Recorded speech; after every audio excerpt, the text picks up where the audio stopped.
would be advantageous in order to make sure that they felt alert and great during the day, maybe not hypomanic, but then, could have a 4 to 8 hour night's sleep as opposed to a 2 to 4 hours a night, which is really very little sleep. It can't be healthy. It's not healthy. Yeah. Even if you can do it and feel great, I imagine that the brain is suffering.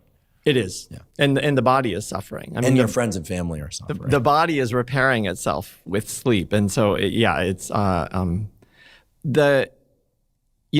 it's somebody not a patient, they're not a mental health patient, they're not using the ketogenic diet as a mental health treatment, they're simply doing it for whatever. I actually start with everything you've just outlined. Let's start with behavioral measures first.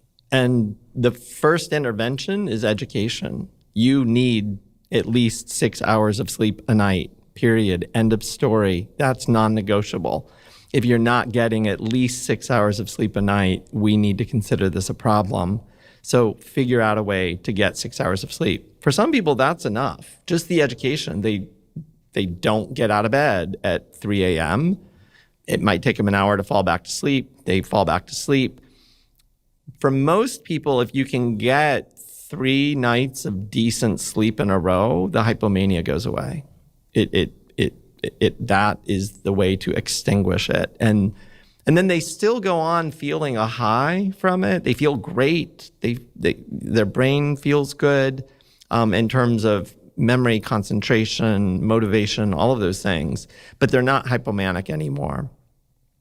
And then I might use supplements, melatonin, others that you mentioned. Magnesium is a big one. And for some, I will recommend exactly what you're doing. Eat some carbohydrates in the evening before you're going to bed. Either have them at dinner and then wait a few hours before you're going to go to bed, or have them right before you're going to go to bed, just to try to calm your body down and get it going. When I'm using this as a clinical intervention, especially with patients with serious mental illness, I actually want them in a state of ketosis long term. So I'm not going to do the carbohydrate intervention. I'm going to try all the other ones. But if they still can't sleep, even with supplements, over-the-counter supplements, then I'm probably going to go with prescription sleeping medicines as a temporary stopgap to try to get them 3 to 7 days of decent sleep. That usually breaks the hypomanic cycle.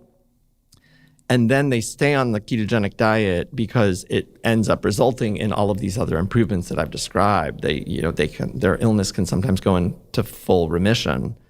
So